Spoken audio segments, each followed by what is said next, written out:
Un champ aride. Ce qui émergea lorsque la trappe s'ouvrit laissa le millionnaire pétrifié. « Il est là-dessous, mon frère ?» Avant de commencer l'histoire, n'oubliez pas de laisser un like et de vous abonner à la chaîne pour voir plus d'histoires comme celle-ci. Noé, un garçon frêle d'environ 8 ans, se tenait en silence dans le champ calciné. Sa chemise élimée était usée jusqu'à la corde aux épaules. Un doigt osseux pointait vers une trappe en métal rouillé, à moitié cachée dans les herbes jaunies. Peu de temps avant cet instant, Noé s'était tenu des heures au bord d'une route de campagne poussiéreuse, tenant une vieille photographie. Les voitures étaient passées à toute vitesse, l'une après l'autre, soulevant des nuages de poussière rouge. Personne ne s'était arrêté. Personne n'avait jeté un regard en arrière. Une femme avait finalement ralenti et s'était garée. Elle lui avait glissé quelques pièces dans la main. Noé avait secoué la tête et dit doucement « Je ne demande pas d'argent ». Surprise, elle lui avait demandé ce qu'il voulait dire. Noé avait levé la photographie et pointé le doigt vers le champ vide. « Mon frère est en vie. Je le cherche. » Elle avait eu un rire gêné avant de repartir, laissant Noé seul avec le bruit de son moteur qui s'estompait au loin. Un homme d'âge mûr avait un jour marmonné. « Bien sûr, gamin. Peut-être qu'il est sur Mars. Moi, je cherche encore les années que j'ai perdues dans ma vingtaine. » Puis il s'était éloigné. Personne ne prenait Noé au sérieux. Mais cette fois, c'était différent. Une élégante voiture noire s'arrêta. La vitre descendit lentement. L'homme à l'intérieur ne parla pas tout de suite.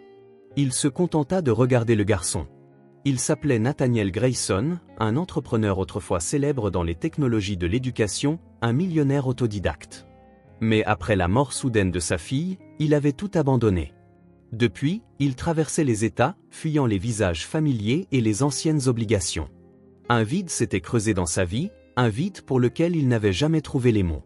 Quand Nathaniel vit Noé pour la première fois, sa silhouette maigre, les cernes sombres sous ses yeux, mais se tenant droit, il ne comprit pas pourquoi il ne continuait pas simplement sa route comme tous les autres. Peut-être était-ce parce que le garçon ne demandait rien, ou peut-être y avait-il quelque chose dans ses yeux qui l'avait fait s'arrêter. Mais ce n'était pas seulement ça. Nathaniel vit la vieille photographie que Noé tenait dans ses mains. Il remarqua la façon dont ses doigts minuscules s'y agrippaient, fermes, désespérés, comme si c'était le dernier fil le reliant à ce monde. Et à cet instant, une image traversa l'esprit de Nathaniel, nette et douloureuse. Sylvia Grayson, sa fille. Elle avait eu une vieille poupée de chiffon, usée, effilochée, en lambeaux, mais qui avait été tout son monde. Elle ne la quittait jamais des yeux. Un objet inanimé, oui, mais sacré pour elle. La façon dont Noé tenait cette photo, cette détermination inébranlable, presque irréelle sur son visage, remua quelque chose de profondément familier en Nathaniel. Ce n'était pas seulement de la sympathie. C'était un appel, une étrange intuition, presque douloureuse, que quelque chose d'important, quelque chose qu'il ne pouvait se permettre d'ignorer, était en train de se jouer. Il ne savait pas pourquoi il s'était arrêté, mais il savait qu'il le devait. Noé regarda Nathaniel dans les yeux, puis pointa la trappe rouillée cachée dans l'herbe. « Mon frère. Il est là-dessous. » Sa voix était douce mais ferme, empreinte d'une foi tranquille et inébranlable. Nathaniel ne répondit pas tout de suite. Il tourna la tête pour suivre le geste du garçon. Là, au milieu de la terre brûlée, entourée d'herbes cassantes et de chaume, se trouvait une trappe en fer oubliée, battue par les intempéries et presque avalée par la terre. « Que as-tu dit ? » ?»« Mon frère est là-dessous. Ellie. Je l'ai entendu à travers la trappe. Je sais qu'il est là. Comment t'appelles-tu ? » ?»« Noé. » Nathaniel l'étudia un long moment. Les yeux du garçon étaient secs, sans larmes, mais leur regard était étrangement féroce, bien trop résolu pour quelqu'un de si jeune. « Pourquoi penses-tu que ton frère est sous ce truc ? » ?»« Je ne le pense pas. Je le sais. Ça fait 3 jours que je suis ici. Chaque matin, je frappe. Chaque matin, j'entends 3 coups en retour. » Le silence tomba. Nathaniel regarda autour de lui. Pas de maison, personne. Juste de la poussière rouge, un sol durci et un enfant décharné affirmant calmement ce qui relevait de la folie, sans la moindre trace de doute dans sa voix. « Laisse-moi voir la photo. » Noé la lui tendit. Nathaniel la prit, les mains tremblant légèrement. Et juste une seconde, un vieux souvenir remonta. Une photo similaire. Sa fille, Sylvia, debout avec sa meilleure amie à un camp d'été, main dans la main, souriant, leur sourire saisi juste avant de s'épanouir en rire. Nathaniel inspira lentement et rendit la photo. Puis il s'avança vers la trappe. La surface en fer était rugueuse, rouillée, rayée par le temps. Il s'agenouilla et frappa 3 fois. 1, 2, 3. Silence. Puis, après quelques longues secondes, des secondes qui semblaient s'étirer comme un après-midi d'été sans brise, 3 faibles coups répondirent. Plus doux, à peine audibles, mais bien réels. Le front de Nathaniel se plissa. Il se releva lentement, les yeux fixés sur la trappe. Quelque chose remua dans sa poitrine, non seulement à cause du son venant d'en bas, mais de l'intérieur, un sentiment qu'il n'avait pas laissé remonter à la surface depuis des années. Quelque chose comme une tristesse qui reprenait enfin son souffle. « Viens ici, Noé. Aide-moi. » Nathaniel essaya à nouveau. Noé attrapa une pierre et commença à frapper le bord opposé. Ensemble, ils forcèrent, respirant fort, la sueur perlant sur leur front. Le dos de Nathaniel commença à lui faire mal, mais il ne s'arrêta pas. 1 minute passa, 2. Toujours aucun mouvement. Nathaniel fit une pause, haletant. Il regarda le garçon. « Je crois qu'on va avoir besoin d'aide. Il y a quelqu'un dans le coin ?» Noé réfléchit un instant. « Monsieur, c'est un fermier du coin. Je l'ai vu quelquefois. Mais je suis le seul à savoir où il habite.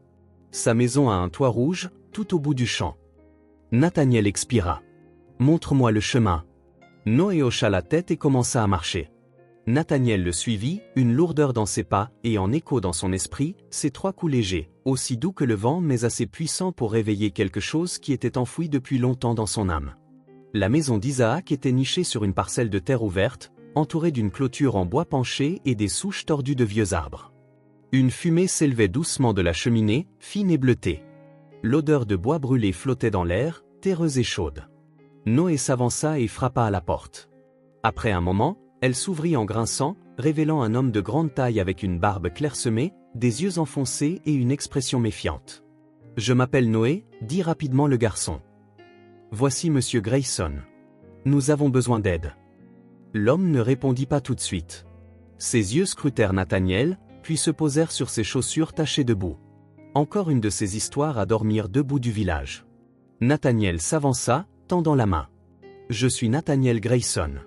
Nous pensons qu'il y a un enfant piégé sous terre, dans une trappe au milieu du champ. » « Une trappe ?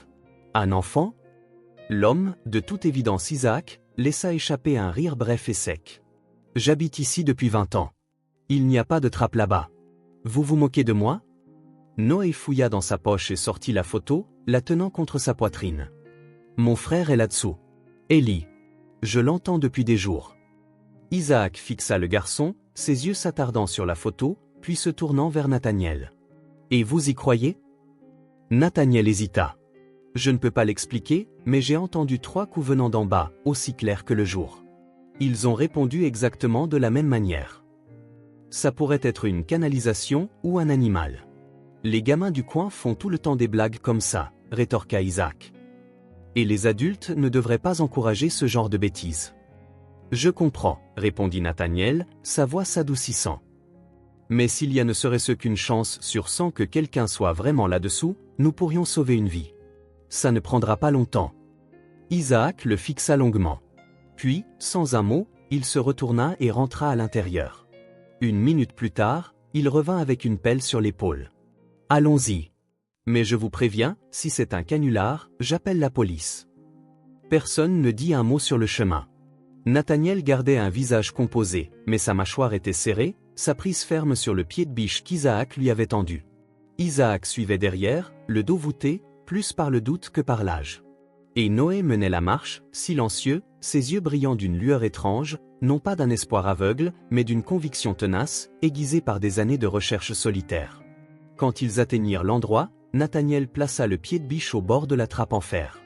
Il regarda Noé, puis Isaac. Aucun mot ne fut échangé. Tous 3 prirent une profonde inspiration. Les 2 hommes mirent tout leur poids dans le premier effort. Le métal grinça, un son sec et strident, comme une lame fendant le silence. De la poussière rouge et des éclats de rouille jaillirent dans l'air, éclaboussant les manches de Nathaniel. La trappe était incroyablement lourde, comme si le temps lui-même s'était ligué pour la maintenir fermée. Ils s'arrêtèrent pour reprendre leur souffle, puis continuèrent.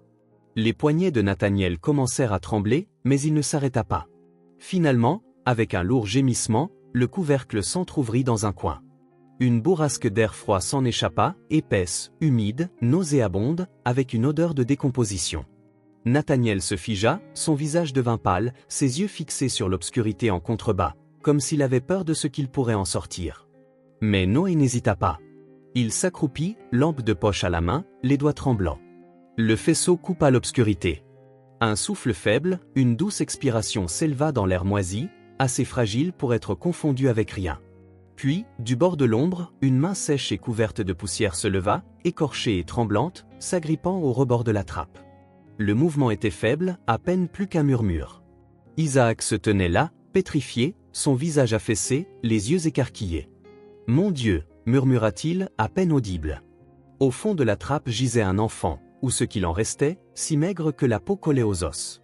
Vêtements en lambeaux, cheveux emmêlés de sueur et de poussière.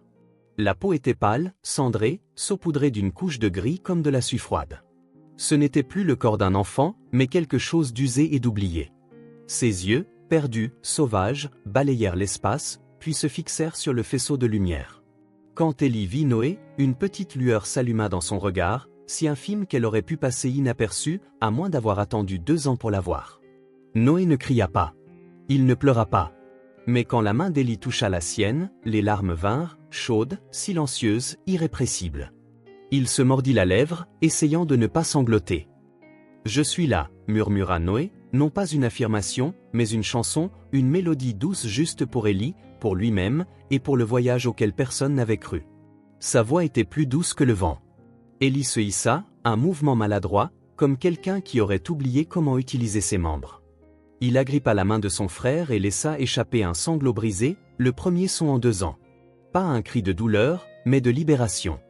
Nathaniel était figé sur place. Il osait à peine respirer. La boule dans sa gorge monta, non pas à cause du choc, mais du regret. Un regret lancinant qu'il n'avait pas connu jusqu'alors. Il avait douté de ce garçon. Il avait failli repartir quand Noé lui avait tendu cette photo sous le soleil craquelé et le vent poussiéreux.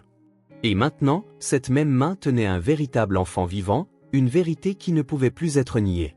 Le chagrin ne l'affaiblit pas, il l'humilia. Dans son esprit, le visage de Sylvia refit surface, ce même regard effrayé de l'enfance, la façon dont elle avait touché sa main une dernière fois avant de quitter ce monde. Une fissure silencieuse parcourut la poitrine de Nathaniel, non pas de douleur, mais de quelque chose de plus profond, la honte. Isaac tomba à genoux, non pas d'épuisement, mais parce qu'il ne pouvait plus tenir debout. « Il faut le sortir de là », murmura-t-il. Nathaniel hocha la tête, la voix basse et rauque, comme une pierre raclée sur une autre pierre. « Doucement. Ne lui faites pas de mal. » Il s'agenouilla et glissa ses bras sous Élie. Le garçon était léger comme une plume, à peine là, et pourtant, les mains de Nathaniel tremblaient en le soulevant de la trappe. La chemise déchirée révélait des bleus sur les épaules et le long du dos, certains secs, d'autres suintants. Isaac les vit et couvrit sa bouche. Il n'avait jamais vu une telle famine. Élie s'agrippa à la main de Nathaniel alors qu'il était soulevé, puis se tourna et tendit la main vers Noé. Leurs doigts se verrouillèrent. Aucun ne lâcha prise. Quand Nathaniel se retourna vers Noé, il fut stupéfait. Les jambes du garçon étaient zébrées de coupures, de sang séché.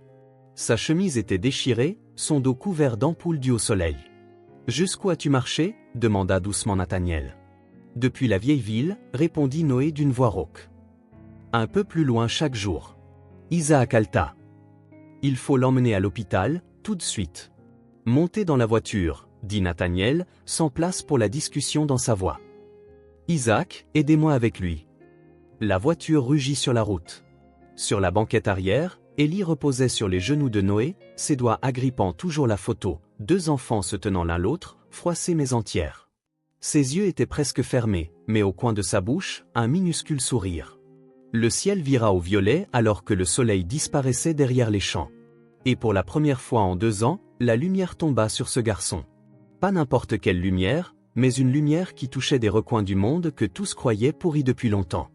À l'hôpital de la ville, l'après-midi s'estompait comme n'importe quel autre, au son des talons pressés, du roulement rythmé des lits d'hôpital et des pas précipités résonnant dans les longs couloirs stériles. Tout se mouvait avec la fluidité exercée d'une bande sonore familière. Mais dans la chambre où Élie reposait, le temps s'était arrêté, maintenu par une douleur trop profonde pour être exprimée par des mots.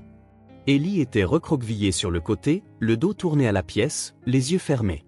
Il ne voulait ni manger, ni parler, ne réagissait pas aux bruits environnants. Chaque fois que l'infirmière Emily s'approchait pour changer ses bandages, il tressaillait, comme s'il s'attendait à recevoir un coup. Emily ne posait jamais de questions.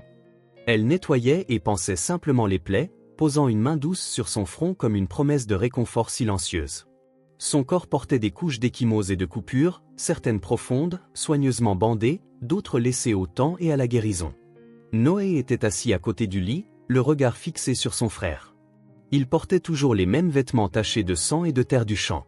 Ses jambes étaient couvertes d'ampoules, ses mains écorchées par le long voyage, mais il ne semblait pas le remarquer. Chaque respiration d'Ellie le rapprochait, comme si détourner le regard signifiait le perdre à nouveau. Nathaniel Grayson se tenait dans l'encadrement de la porte, gardant ses distances. Il observait les frères en silence, le cœur serré à l'idée qu'Ellie ait été piégée dans cette fosse sombre pendant 2 ans. Il voyait Noé agripper la main de son frère avec une détermination tranquille, le visage pâle d'épuisement, mais les yeux inébranlables. « Tu tiens le coup, Noé » demanda doucement Nathaniel. Noé leva les yeux. « Ça va. Mais Ellie » Nathaniel hocha la tête, sa voix ferme. « Nous ferons tout notre possible pour aider Ellie à se rétablir. » À ce moment, l'infirmière Selena entra dans la pièce. Elle jeta un coup d'œil au dossier, Ellie Torres, et se figea. « C'est vraiment Ellie Torres » demanda-t-elle, la voix tremblante. Noé acquiesça. « Oui, il s'appelle Ellie Torres. » Selena sortit son téléphone et tapa rapidement un message à sa sœur, Maria. « Viens à l'hôpital tout de suite. Ellie Torres est ici. » Moins d'1 heure plus tard, Maria Torres, l'ancienne institutrice du garçon, arriva. La pluie s'accrochait encore à son manteau alors qu'elle frappait doucement à la porte. En entrant, ses yeux tombèrent sur Noé. « Mademoiselle Maria » murmura Noé. Maria se précipita vers lui caressant les cheveux, puis se tourna vers Ellie. Son souffle se coupa en voyant les bleus qui marquaient son cou. « C'est vraiment vous deux » suffoqua-t-elle. Des souvenirs d'avertissements ignorés, de rapports non suivis et de supplications sans réponse lui revinrent en mémoire. Nathaniel s'avança. « Je suis Nathaniel Grayson. J'ai aidé à les amener ici. » Maria parla doucement. « Je suis Maria Torres, leur ancienne institutrice. » « Merci, monsieur Grayson. » « Sans vous ?» Nathaniel s'agenouilla à côté de Noé. « Noé, y a-t-il quelque chose que tu veux me dire sur ce qui est arrivé à Ellie ?» Noé hésita. « J'ai posé des questions sur mon frère. Ils m'ont dit de m'occuper de mes affaires. Mais je ne les ai pas crues. »« Qui, Noé ? Qui t'a dit ça ?»« Victor Lann. Mon oncle. Il nous a séparés. Il a dit qu'Ellie était partie à l'école, mais je savais que ce n'était pas vrai. » La voix de Noé baissa. Au début, nous partagions encore une chambre. Mais quelques semaines plus tard, il a fait emmener Ellie par quelqu'un. Sans prévenir. Ce matin-là, je me suis réveillé, le lit était vide. Il a dit qu'Ellie devait aller dans un endroit plus approprié. Puis il a emballé les affaires d'Ellie comme s'il n'avait jamais vécu là. Je n'y ai pas cru. Je savais qu'Ellie ne me quitterait pas. Alors j'ai décidé de le retrouver. Même si personne d'autre ne me croyait, j'ai continué. Maria l'interrompit, la voix tremblante. Victor avait des liens avec les responsables locaux. Après la mort de la mère des garçons, il a demandé la tutelle. Les allocations continuaient d'arriver, mais il était le seul à les recevoir. J'ai signalé la situation 3 fois. Je n'ai jamais eu de réponse. On m'a même menacé de mutation. Les mains de Nathaniel se crispèrent en poing. Il regarda Ellie, toujours immobile. « Mademoiselle Maria, j'ai besoin de ces rapports. De tous les dossiers que vous avez. »« Je les ai, dit-elle fermement. Je vous apporterai tout. » Nathaniel se leva. « Je reviens. Mais d'abord, il y a un endroit où je dois aller. »« Où ça ?» demanda Maria. « Visiter la tombe de ma fille.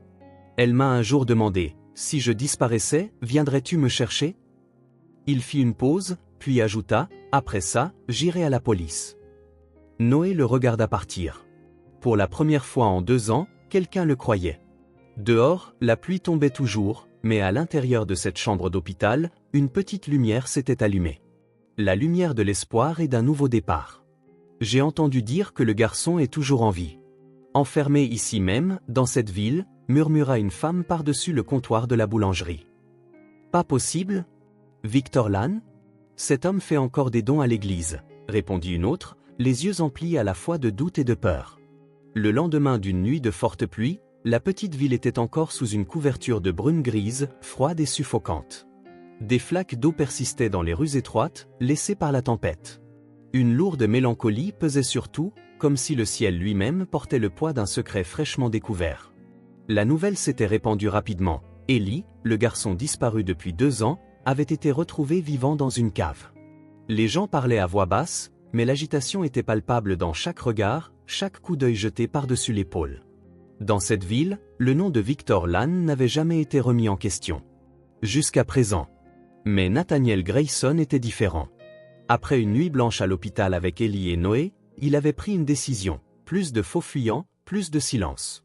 Il tenait maintenant entre ses mains un dossier épais que lui avait remis Maria Torres, l'ancienne institutrice des garçons. À l'intérieur se trouvaient toutes les choses qui avaient été ignorées, des rapports de suspicion de maltraitance, des photos de blessures, des dossiers médicaux d'un médecin et le témoignage écrit d'un livreur qui affirmait avoir entendu des cris provenant de la cave de Victor Lann. Ces documents avaient été enterrés parmi des registres financiers, sous l'étiquette innocente de « subvention de la Fondation Victor Lann ». Nathaniel serra l'enveloppe et la glissa soigneusement dans la poche de son manteau. Ses yeux ne contenaient plus la tristesse floue d'un père en deuil. Ils brûlaient maintenant d'une lueur froide et déterminée. Il savait que Victor riposterait. Il savait que le système était resté silencieux trop longtemps. Et il savait que la vérité, aussi douloureuse soit-elle, pourrait ne pas être la bienvenue. Le bureau du journal local se trouvait dans une rue adjacente, niché derrière un vieux fleuriste et un magasin général poussiéreux. Quand Nathaniel franchit la porte, M. Maxwell, le rédacteur en chef, était assis derrière un bureau en bois, tenant une tasse de café en céramique ébréchée. L'homme d'âge mûr, vêtu d'un pull sombre, hésita en voyant entrer Nathaniel. Peut-être avait-il entendu les rumeurs de l'hôpital, ou peut-être s'attendait-il à cette visite. « Monsieur Grayson », commença Maxwell, poli mais sur la défensive. « J'ai entendu certaines choses, mais vous comprenez, la presse a besoin de vérification, de confirmation des forces de l'ordre. » Nathaniel ne répondit pas tout de suite. Il fouilla dans son manteau, sortit le dossier et le posa sur le bureau. « Je ne suis pas venu ici pour écouter des excuses, dit-il. Combien de bleus, combien de cris dans la nuit faut-il pour que vous croyiez qu'un enfant a été enfermé dans une cave pendant 2 ans ? Maxwell baissa les yeux sur les photos, des ecchymoses, des coupures, des yeux gonflés, un corps décharné. Il déglutit difficilement, puis secoua la tête et repoussa le dossier. Sans enquête officielle, sans confirmation de la police ou du procureur, nous ne pouvons pas publier ça. Vous comprenez, n'est-ce pas ? Nous sommes un petit journal. Victor donne beaucoup à cette communauté. Vous voulez dire que vous avez peur ? Je veux dire que je suis prudent. Nathaniel hocha la tête, mais une douleur froide se propagea dans sa poitrine. Un enfant a été enterré vivant pendant 2 ans et tout ce qui vous inquiète, c'est un procès. Il se leva, ne dit plus rien et sortit sans un regard en arrière. En chemin, il appela Maria. « Nous avons besoin d'un plus grand journal, dit-il. Quelqu'un qui n'est pas lié par les festivals locaux et les chèques de charité de Victor. Je vais trouver quelqu'un. » Pendant ce temps, à l'hôpital, Noé était assis tranquillement au chevet d'Ellie. Bien qu'Ellie reçoive des soins, il n'avait toujours ni parlé ni ouvert les yeux. De temps en temps, il tressaillait légèrement lorsqu'un médecin ou une infirmière s'approchait. Noé n'avait pas quitté le côté de son frère un seul instant. Linda, une jeune assistante sociale, arriva pour vérifier les formalités. Lorsqu'elle entendit Maria décrire les recherches et Noé partager des bribes de leur passé, son visage devint pâle. « Vous dites que votre oncle Victor vous a séparés, a menti sur l'endroit où se trouvait Ellie et vous a envoyé vivre chez une cousine éloignée », demanda Linda en prenant des notes. Noé hocha la tête. Linda resta silencieuse un moment. Elle se souvenait avoir vu le nom de Victor Lann dans le système une fois, en tant que tuteur modèle. Mais maintenant, tout était différent. « Peut-être, murmura-t-elle, que les anciens dossiers n'ont pas été supprimés. Peut-être qu'ils sont encore dans les archives du comté. » Cet après-midi-là, elle et Maria se rendirent au centre des archives du comté. Dans un sous-sol moisi, éclairé uniquement par la lumière vacillante de leurs lampes de poche de téléphone, elles fouillèrent à travers des couches de poussière sur des armoires métalliques rouillées. Elles ouvrirent dossier après dossier, cherchant patiemment, comme si elles exhumaient une tombe oubliée depuis longtemps. « Le voilà », souffla Maria. Un dossier mince avec une couverture jaune délavée. L'étiquette indiquait « École primaire d'Elmwood, élève Ellie Torres, suspicion de maltraitance ». À l'intérieur se trouvait un rapport que Maria avait elle-même rédigé. Une photo y était agrafée, Ellie en chemise à manches longues, la manche relevée pour révéler des ecchymoses et de longues éraflures, comme des marques de lien. Il y avait même une déclaration manuscrite du livreur, décrivant la fois où il avait entendu un enfant crier depuis la cave de Victor Lann. « Ils n'ont pas disparu, dit Linda, la voix plate. Ils ont été enterrés sous l'argent. » La pluie avait enfin cessé, mais l'air portait encore la lourde mélancolie d'un après-midi crépusculaire, empreint de mystère. Une brise fraîche soufflait, apportant avec elle le doux parfum de la cire des bougies et du vieux papier de la salle paroissiale, où se tenait une collecte de fonds hivernale pour les orphelins. À l'intérieur, l'atmosphère semblait solennelle, mais sous la surface, persistait une tromperie subtile et bien polie, masquée par des sourires chaleureux et des applaudissements généreux. De douces lumières jaunes jetaient une lueur tamisée sur le petit podium en bois. C'est là qu'il se tenait, le directeur exécutif de l'une des plus importantes fondations caritatives de la région. C'était un visage familier, souvent vu à la télévision, menant des collectes de dons, coupant des rubans lors de l'inauguration de centres communautaires et s'exprimant avec ferveur lors des conseils municipaux. Pour les habitants de la ville, Victor Lann était l'incarnation de la générosité, un homme qui avait sauvé tant de vies malheureuses. Son discours s'ouvrit sur des mots fleuris de gratitude, passant lentement à des réflexions sincères sur les enfants abandonnés ayant besoin du soutien de la communauté. Il parla de responsabilité, de compassion et de la nécessité de construire un avenir meilleur pour les générations à venir. En bas, les habitants hochaient la tête en signe d'approbation. Certains murmuraient entre eux, « C'est un homme bon. L'année dernière, il a financé la bibliothèque de l'école primaire. » Une femme âgée serra la main de sa fille et soupira, « Si seulement nous avions plus de gens comme lui dans cette ville. » Le sourire de Victor était impeccable, comme un masque soigneusement porté dissimulant un cœur devenu froid et un programme plus sombre que quiconque n'osait l'imaginer. Au fond de la salle était assise Chloé, une jeune et fougueuse journaliste. Ses yeux restaient fixés sur Victor. Son visage arborait un sourire, mais son regard était vide, comme un puits sans fond. Elle prit quelques photos avec son téléphone. À côté d'elle, Maria Torres regardait fixement un morceau de papier dans sa main, une photo de classe d'il y a des années. Ellie aurait dû y être, à côté de Noé, mais le garçon était absent. Personne n'avait posé de questions. Personne ne s'en était soucié. La douleur et l'impuissance se lisaient sur le visage de l'institutrice. Alors que Victor parlait avec passion des enfants abandonnés, un profond malaise commença à s'agiter en Chloé. Elle avait entendu des chuchotements, des rumeurs d'un enfant disparu de cette même ville des années auparavant. Et maintenant, le discours théâtral de Victor ne faisait qu'accentuer ses soupçons. Cet après-midi-là, Nathaniel Grayson se rendit directement au domaine où vivait Victor, une vaste propriété avec des clôtures blanches éclatantes et des jardins parfaitement entretenus, le tout brillant d'un faux sentiment de pureté. Mais ce ne fut pas Victor qui se présenta à la grille. C'était Lucas, son assistant aux cheveux d'argent.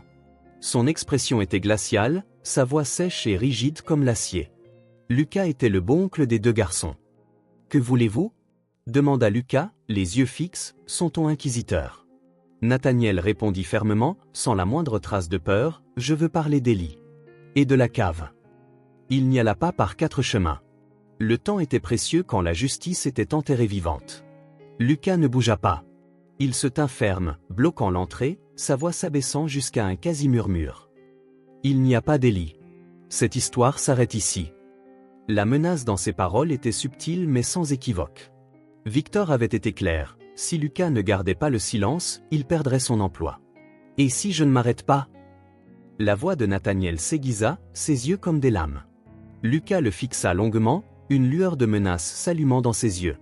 Puis, inclinant très légèrement la tête, un geste lourd d'avertissement, il murmura, « Alors ne soyez pas surpris si quelqu'un est blessé. » La grille en fer se referma lentement mais de manière décisive, comme pour sceller derrière elle chaque secret et chaque cri silencieux.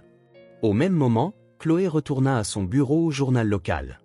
Elle se mit immédiatement au travail, essayant de reconstituer les vieilles rumeurs d'un enfant disparu avec le discours de Victor Lann et les indices troublants fournis par Maria Torres. Elle présenta son brouillon à M. Maxwell, le rédacteur en chef, mais il se contenta de secouer la tête. « Chloé, vous savez comment ce jeu se joue. Victor Lann est un donateur majeur. Sans preuves solides et une enquête officielle, nous ne pouvons pas publier cette histoire. Vous allez entraîner le journal, et vous-même, dans un sacré pétrin. » Chloé expira lourdement, découragée. Elle savait qu'elle ne pouvait pas le publier officiellement, mais sa conscience ne lui permettait pas de rester silencieuse. Cette nuit-là, elle s'assit devant son ordinateur personnel et ouvrit son blog anonyme, un espace qu'elle utilisait pour des histoires trop sensibles pour les médias grand public. Poussée par l'indignation et un profond désir de justice, elle mit tout ce qu'elle avait dans son article. Elle inclut une photo de Victor Lann au podium et y joignit chaque détail qu'elle avait découvert sur Ellie et Noé. Puis elle cliqua sur « Publier ». En quelques heures, l'article de Chloé faisait des vagues sur les réseaux sociaux. Des centaines, puis des milliers de partages et de commentaires affluèrent. Des hashtags comme #Justice pour Ellie commencèrent à apparaître partout.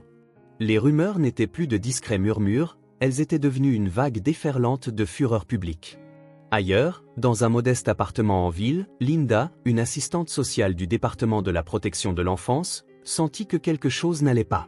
Son téléphone vibrait sans cesse de messages anonymes « Ferme-la si tu tiens à ta peau ». Une voiture étrange se garait en face de chez elle chaque nuit, les phares braqués directement sur sa fenêtre, silencieux mais obsédant. Maria, après avoir terminé ses cours du soir, trouva une enveloppe non timbrée dans sa boîte aux lettres. À l'intérieur, une seule ligne manuscrite, griffonnée d'une main maladroite. « Arrêtez si vous voulez que les enfants restent en sécurité ». La vague d'informations qui se propageait en ligne ne cessait de croître. Victor, sentant la pression monter, s'en prit à Lucas. « Tu n'as pas fait ton putain de boulot. Tu les as laissés fouiner ?» avait-il hurlé au téléphone. Quelques heures plus tard, Victor licencia Lucas sur le champ, le jetant hors du domaine sans explication, sans compensation. Lucas, autrefois protégé, se retrouvait maintenant rejeté. Sa peur se transforma en fureur. Sa seule arme, un unique enregistrement, la seule preuve qu'il avait gardée au cas où Victor se retournerait contre lui. Lucas prit enfin sa décision. Il utilisa un téléphone prépayé pour appeler Maria Torres, dont il avait gardé le numéro depuis d'anciennes réunions parents-professeurs. Sa voix était rauque, tremblante de peur et d'amertume. « Mademoiselle Torres, c'est Lucas. J'ai quelque chose. C'est à propos d'Ellie. C'est important. » Maria était à l'hôpital avec Nathaniel et Noé quand l'appel arriva. Elle parla brièvement avec Nathaniel et ensemble, ils convinrent de rencontrer Lucas dans un lieu discret. Lucas, prudent et secoué, tendit à Maria un vieil enregistreur. Nathaniel et Maria appuyèrent sur lecture. Un grésillement, puis de l'électricité statique, puis la voix froide et autoritaire d'un homme, il ne met pas un pied dehors. Compris ? Un mot et je coupe toutes les subventions. Ferme ta gueule.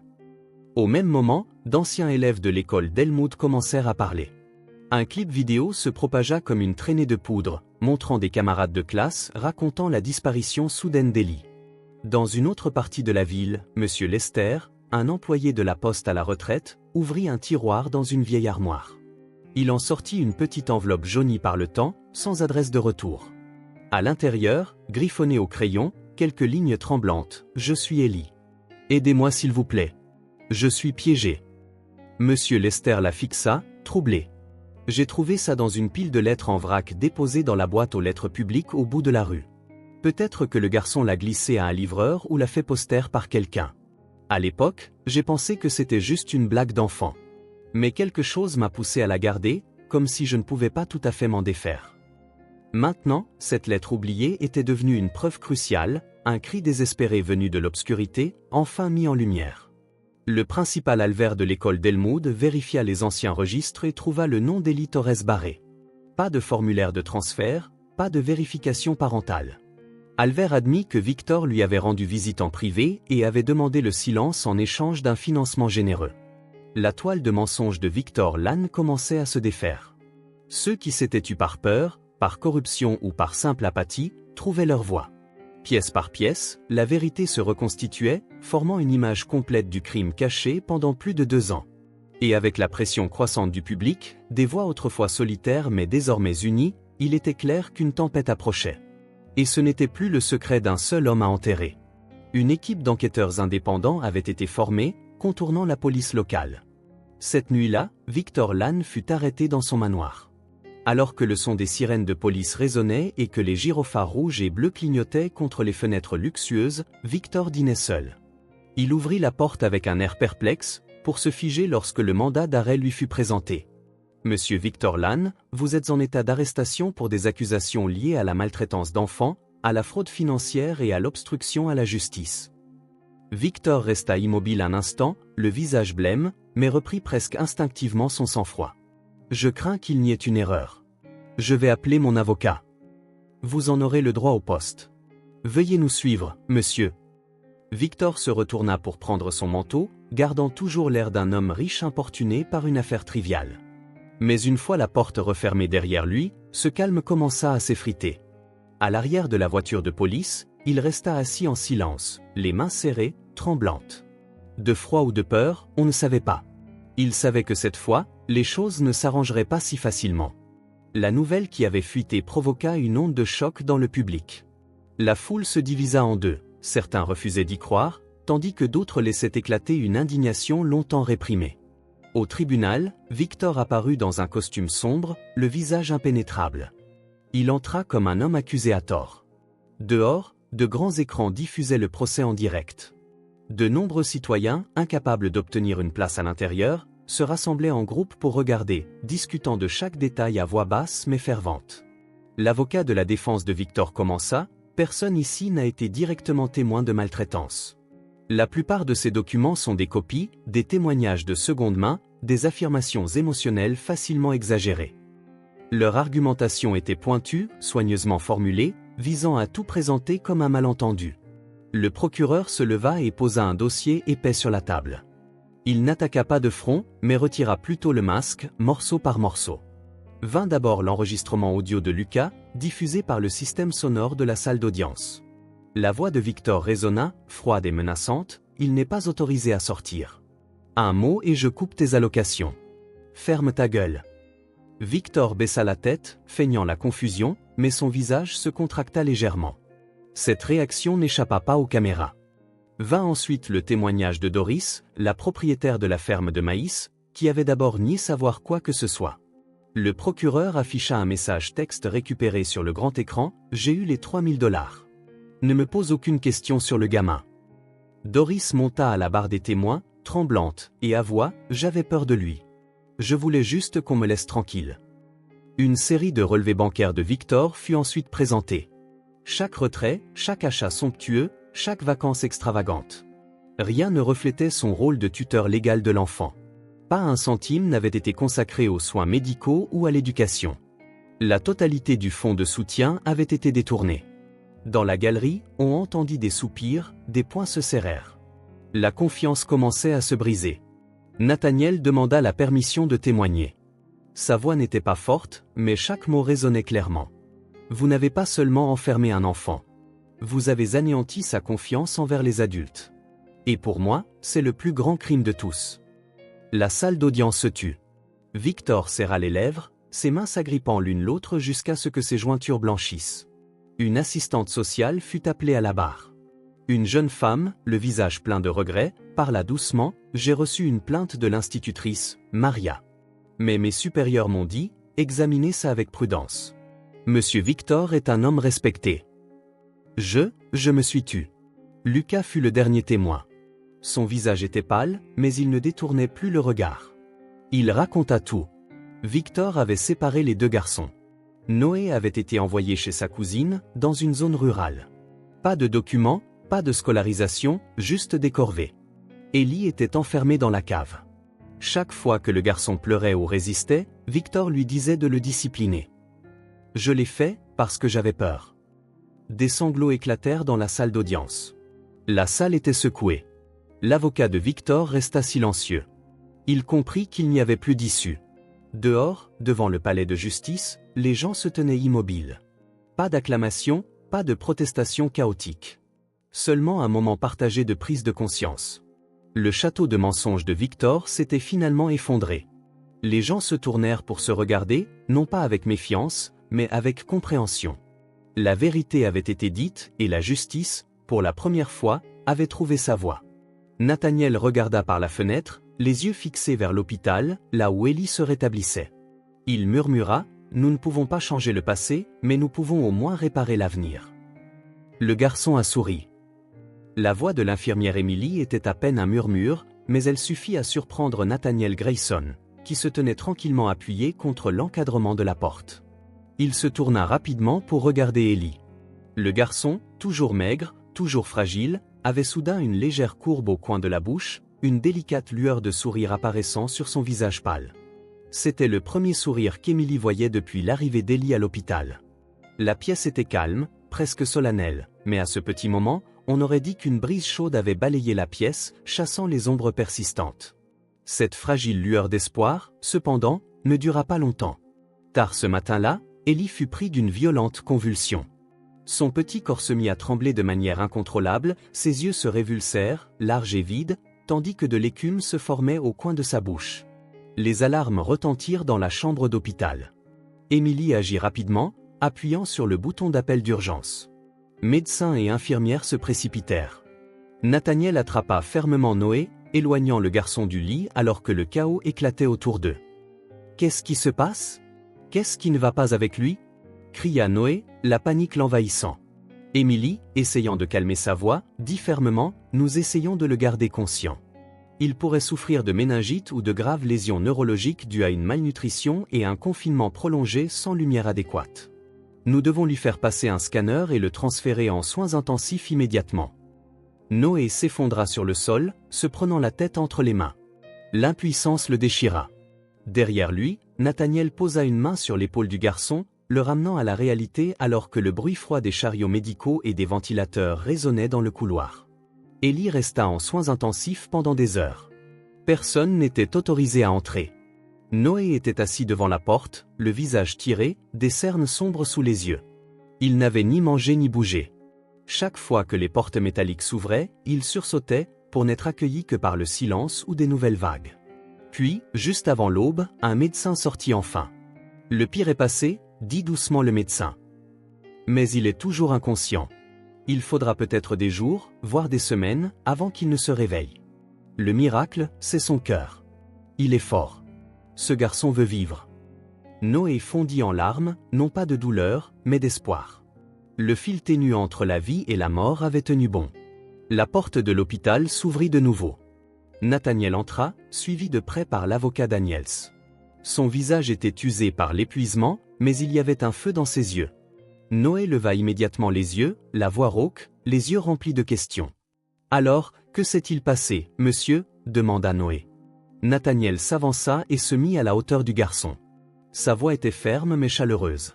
« Noé, dit-il, Victor Lann a été condamné. » La pièce devint silencieuse. Noé le regarda, incrédule. Une seule larme coula sur sa joue. Pas de chagrin cette fois, mais de soulagement. De justice. Enfin. C'était fait.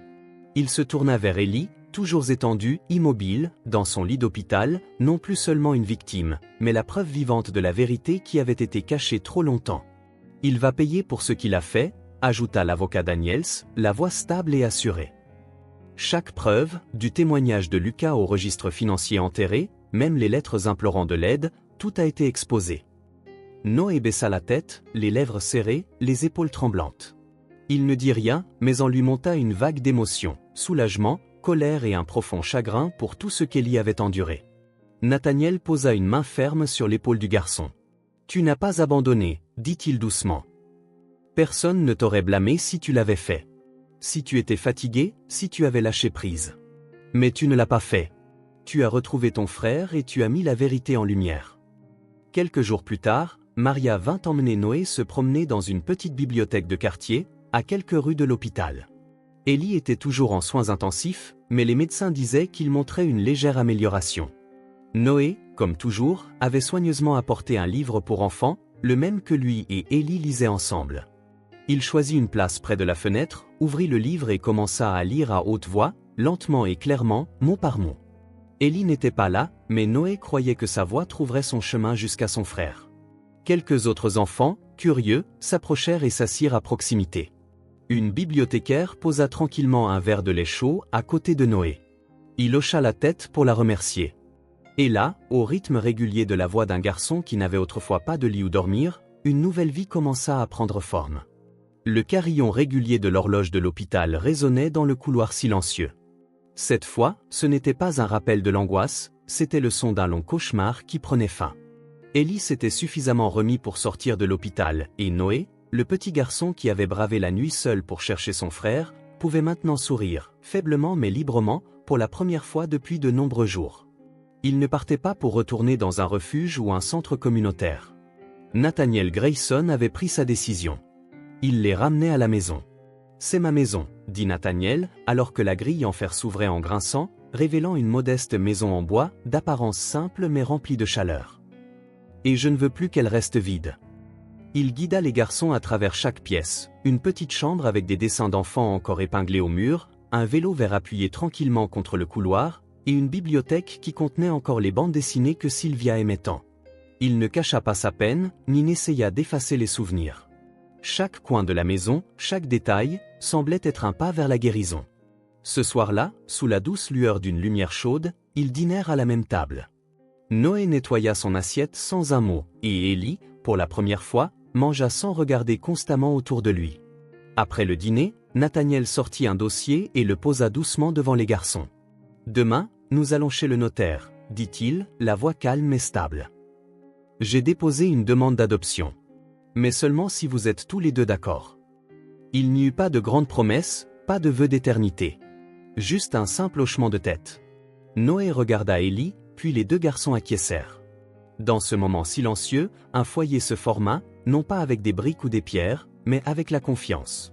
Le lendemain, après la finalisation des formalités administratives, Nathaniel emmena les garçons dans un petit parc au bord du lac. Il portait avec lui un carnet en cuir usé, le journal de sa fille Sylvia.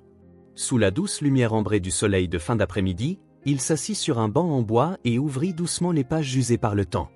Il ne fit aucune tentative pour cacher le passé. « Sylvia était ma seule enfant, » dit-il lentement. Une fille brillante, toujours souriante et très têtue. Il partagea des histoires de leur promenade du soir au bord du lac, des petits poèmes que Sylvia écrivait dans son journal, parfois maladroits et sans rime, mais pleins de sentiments. Une fois, elle m'a demandé « Papa, si je me perdais un jour, viendrais-tu me chercher ?» J'ai ri à l'époque, pensant qu'elle était juste fantasque. Nathaniel fit une pause. Mais quelques années plus tard, après une violente dispute, elle s'est enfuie. Je n'ai jamais eu la chance de lui dire que j'étais désolé. Et puis l'accident est arrivé. Il ferma le journal, sa main tremblant légèrement. Le jour où j'ai trouvé sa dernière lettre, inachevée, dans le tiroir de son bureau, elle disait « Es-tu jamais venu me chercher, papa ?» Je suis resté assis seul pendant des heures. Cette question, elle m'a hanté depuis. Il se tourna vers Ellie et Noé, qui étaient assis tranquillement, écoutant chaque mot. Et puis je t'ai rencontré, Noé. Quand tu as posé des questions sur ton frère, quand personne d'autre ne te croyait, j'ai vu ses yeux dans les tiens. J'ai su que je ne pouvais pas faire la même erreur deux fois. Noé ne dit rien. Il prit simplement le stylo que Nathaniel lui offrait et ouvrit un carnet vierge que Nathaniel lui avait donné plus tôt. Sur la première page, Noé écrivit « Nous n'avons pas été abandonnés. Nous avons été trouvés. » L'écriture était inégale mais ferme.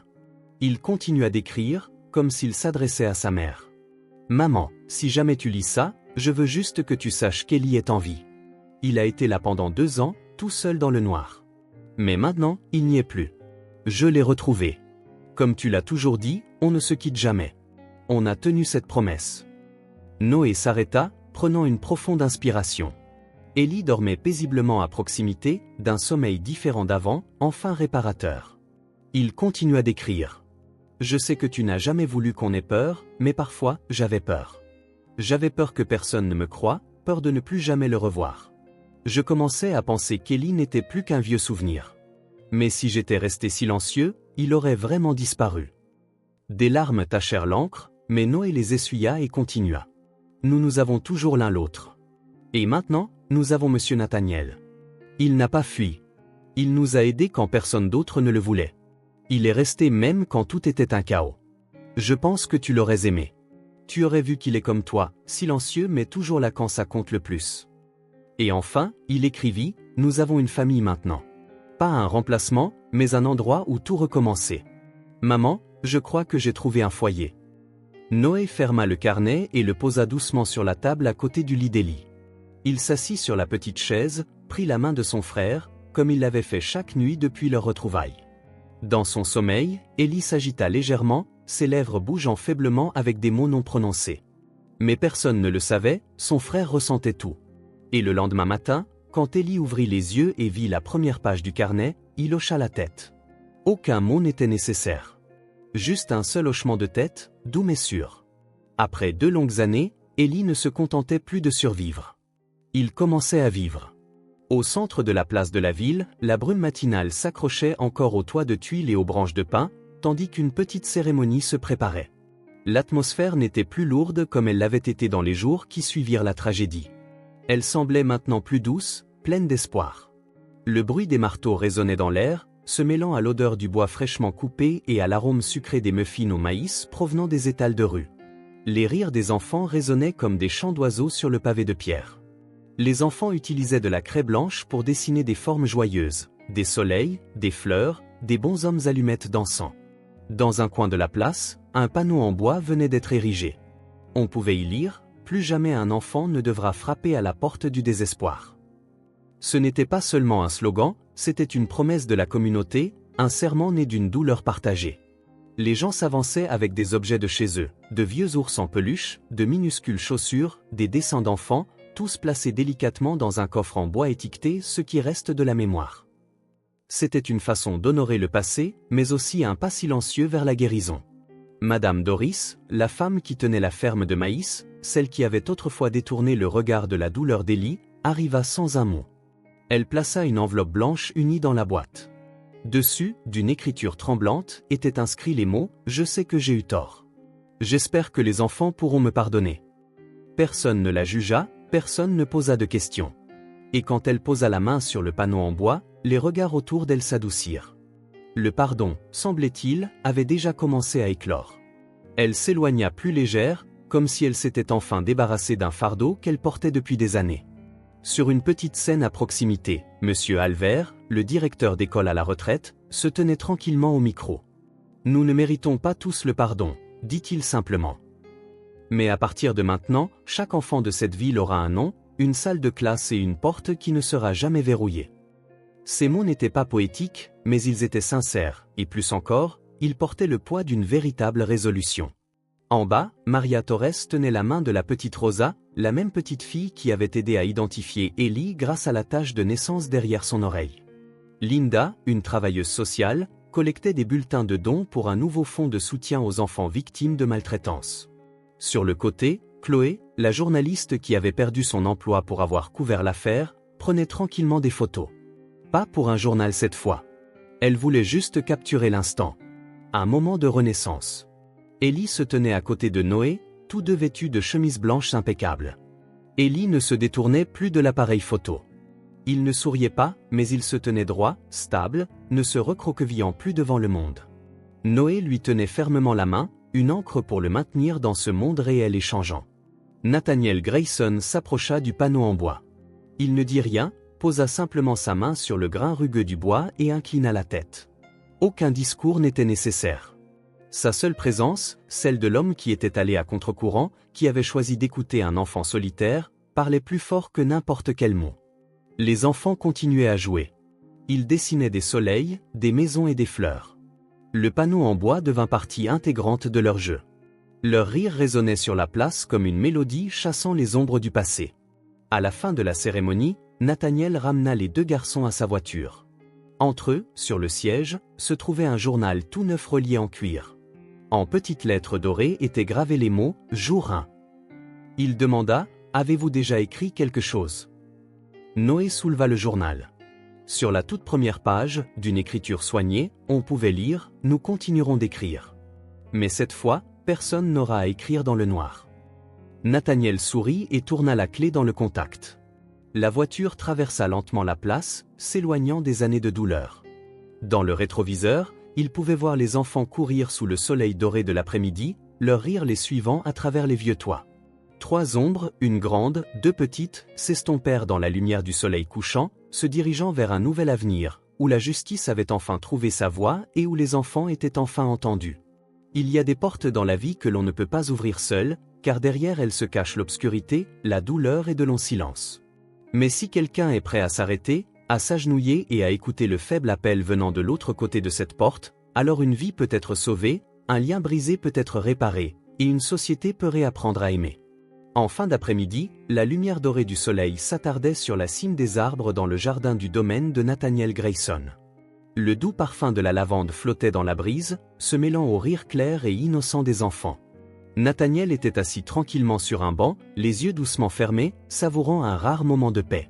Il n'avait jamais été un père au sens traditionnel du terme, mais maintenant son cœur était plein, rempli par la présence de deux petites âmes jouant sur la pelouse verdoyante.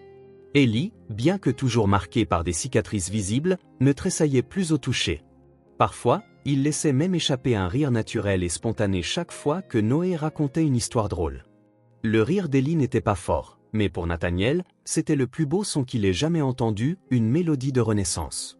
Noé regardait Ellie avec des yeux pleins de gratitude et d'amour. Il savait maintenant, au-delà de tout doute, que son long voyage n'avait pas été vain. Chaque kilomètre poussiéreux qu'il avait parcouru, chaque mot ignoré, chaque larme versée, chacun de ses pas avait mené à ce moment. Le moment où son frère était enfin libre et où ils avaient tous les deux trouvé un foyer. Nathaniel resta là, silencieux, à observer les enfants. Un léger sourire reposait sur ses lèvres. Pas un sourire de joie écrasante, mais un doux sourire de calme, de paix après un long et éprouvant voyage. C'était le sourire d'un homme qui avait trouvé son but dans la vie, protéger les petits et les vulnérables. L'histoire de Noé et Ellie n'est pas seulement un conte de retrouvailles. C'est un rappel durable. Ne restez jamais silencieux lorsque la vérité est enterrée. Tout le monde n'a pas la force de parler, mais parfois, un regard de confiance, une paire de bras ouverts, peut être l'endroit où un enfant trouve le courage de se relever. Nathaniel Grayson n'a pas pu sauver sa propre fille, Sylvia, mais il a sauvé deux autres enfants d'un sort similaire. Et bien que cela n'efface pas la douleur de l'avoir perdu, cela a transformé le deuil en action et le regret en un noble objectif. Dans un monde où les voix des enfants sont trop facilement étouffées, nous avons besoin de plus de gens comme lui, comme Maria, comme Chloé, comme Linda et comme Noé. Ils sont des phares de compassion et de courage, ceux qui ont osé défendre ce qui est juste, peu importe les barrières, peu importe le risque. Que pensez-vous ? Nathaniel a-t-il eu raison de faire confiance à Noé et de défendre ses enfants quand personne d'autre ne le voulait ? Veuillez partager vos réflexions dans les commentaires. Nous voulons sincèrement connaître votre point de vue. Chaque partage, chaque réponse de votre part, nourrit notre détermination à continuer de raconter des histoires sincères, honnêtes et profondément humaines.